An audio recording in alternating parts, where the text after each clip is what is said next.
The clouds had been gathering since early afternoon, stacking in thick gray layers over the plains, but Owen hardly thought he still had another hour before the sky broke open. He kept swinging his axe, splitting logs for the night's fire. The air smelled of rain and electricity, the kind that made the hair on a man's arms lift slightly before a storm. He paused to wipe the sweat from his brow when a faint movement near the fence caught his eye. At first he mistook it for a deer, or even a stray calf, until the figure staggered, paused, and then crumpled to the ground. Owen dropped the axe and jogged toward the fence line, boots sinking into the soft dirt. When he reached the shape lying in the grass, his breath caught. A child, a girl, dressed in doeskin and beadwork, her long black hair tangled with dust and burrs. Comanche, she couldn't have been more than 12. Her left leg was wet with blood, and the crimson trail down her shin told him she'd been running for a long time. The wound wasn't deep enough to kill her quickly, but with predators already prowling in the evening light and a storm rolling in, her chances of survival were slim. He knelt beside her, checking for signs of life. Her breaths were shallow but steady. When he touched her shoulder, her eyes fluttered open, dark and sharp despite her weakness. She tensed immediately, her hand reaching instinctively for a knife that wasn't there. Owen lifted both palms to show he meant no harm. "Easy," he whispered. "You're hurt. I'm not gonna hurt you more." She didn't understand the words, he could see that, but she recognized the tone. Her hand dropped. The thunder cracked in the distance, closer now, pushing him to a decision he didn't have time to second-guess. Leaving her here would mean death. Bringing her inside could mean everything from misunderstanding to retaliation if someone came looking. But Owen had never been the type to leave a child, any child, to the mercy of the wild. He slipped an arm beneath her shoulders and another under her knees. She was feather light, her body trembling as he lifted her. The wind whipped harder, sending dust spiraling across the prairie. Owen hurried back toward the cabin, pulling open the door with his shoulder and carrying her inside just as the first cold drops of rain began to fall. The girl winced when he set her on his cot, clutching the wool blanket with white-knuckled fingers. Owen stoked the fire until its warmth filled the small room, then fetched the tin basin and a strip of linen. When he returned, she watched him with wary eyes, every muscle taut like a cornered animal.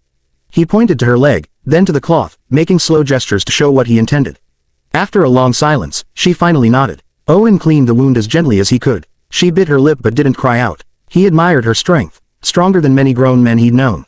When he wrapped her leg and pulled the blanket around her shoulders, she sank into the warmth, eyes half closed. Outside, the storm raged. Inside, the fire snapped softly. The plains might have been filled with danger, but for this brief moment, Owen had chosen compassion over fear, hoping it wouldn't be a choice he'd regret come dawn. The storm had passed by morning, leaving the plains washed clean and shining under a pale gold sunrise. The air carried that quiet stillness that comes after a hard night's weather, when the land seems to hold its breath. Owen stepped out onto the porch, stretching the stiffness from his shoulders. He hadn't slept much, waking each hour to check on the girl. She lay quietly now, the fever down, her breathing more steady. For the first time since finding her, he allowed himself a moment of relief.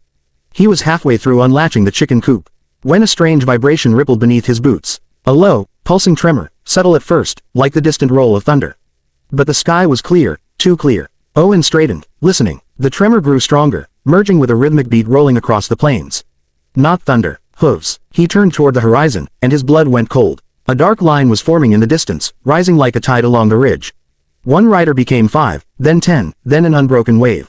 Horses, dozens of them, moving with deadly precision. The morning sun glinted off lances, shields, feathered headdresses, and rifles slung across bare, muscled backs.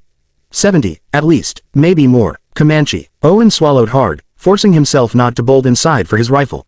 One man against 70 was suicide, and he had no desire to turn his homestead into a battleground. Slowly, he backed toward the porch steps, his heart hammering against his ribs. The war party fanned out expertly, forming a vast circle around the cabin. Dust rose in a swirling halo as the warriors slowed, their horses stamping, snorting, and tossing their manes. The air grew thick, tense enough that even the breeze seemed to hesitate. At the center of the formation rode a single man. He was broad-shouldered, straight-backed, adorned with eagle feathers woven meticulously into his long hair. His face was painted in patterns Owen didn't recognize, but the expression it framed was unmistakable, controlled, resolute, and fiercely intelligent. A leader, a chief. The chief urged his horse forward a few steps, studying the cabin with eyes sharp as a hawk's. Owen lifted his hand slightly, not in surrender, but in an unspoken plea that no one fire a shot out of fear. He could feel 70 sets of eyes pinned on him, each weighing his fate. A faint rustle sounded behind him. He turned to see the girl in the doorway, gripping the frame for support. Her face lit with sudden emotion, and her voice broke the heavy silence as she cried out in her own tongue. The sound carried across the circle like an arrow fired into the sky. The chief's posture shifted instantly. He leaned forward, eyes widening in recognition as the girl stumbled down the steps, calling again, her voice cracking with relief.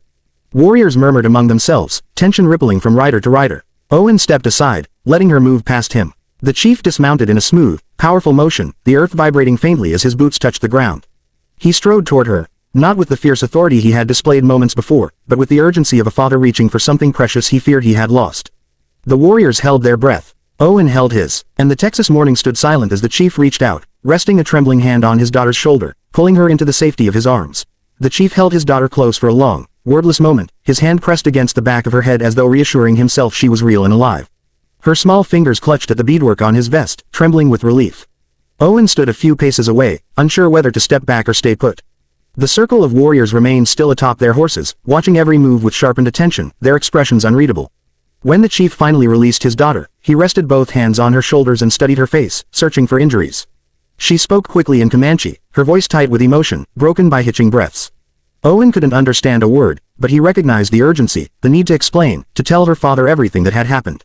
The chief listened without looking away from her, nodding once, then twice, his jaw tensing as she pointed back toward the cabin. Only then did he turn his gaze toward Owen. The chief stepped forward slowly, deliberately, each movement measured and clear, giving Owen every opportunity to react without fear. He was taller than Owen expected, broad-chested and imposing, but his eyes held no rage, only scrutiny. Owen felt the weight of the moment settle on his shoulders. One wrong gesture, one misunderstood motion, and the calm that had begun to form could shatter instantly. The chief stopped just a few feet from him. For several seconds, they simply stared at one another, two men from opposite worlds, sharing only the thin thread of a child's safety between them. The chief lifted his spear, and instinctively Owen stiffened. But the warrior didn't raise it to attack. Instead, he turned the haft inward and touched it to his own chest, once, firmly.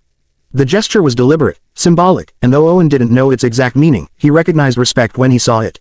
"You sheltered my blood," the chief said in slow, careful English. His voice was deep, steady, carrying the authority of a man accustomed to command. "You saved her life." Owen let out a breath he hadn't realized he was holding. "She needed help," he replied. "That's all." The chief considered his words. For a moment, he seemed to weigh not only Owen's actions but Owen himself, as though determining the truth written in his posture and tone. Then the chief nodded once, short, decisive. Behind him, the warriors relaxed slightly, their horses shifting as tension melted from the group like snow at sunrise. The circle began to widen, no longer the tight, threatening noose it had been moments before. A few murmured among themselves, watching their chief for guidance. The girl approached, slipping her hand into her father's. The chief glanced down at her, and something softened in his expression, something fiercely protective and infinitely relieved. He lifted her easily, placing her onto his horse with the care of someone handling the most precious object in the world.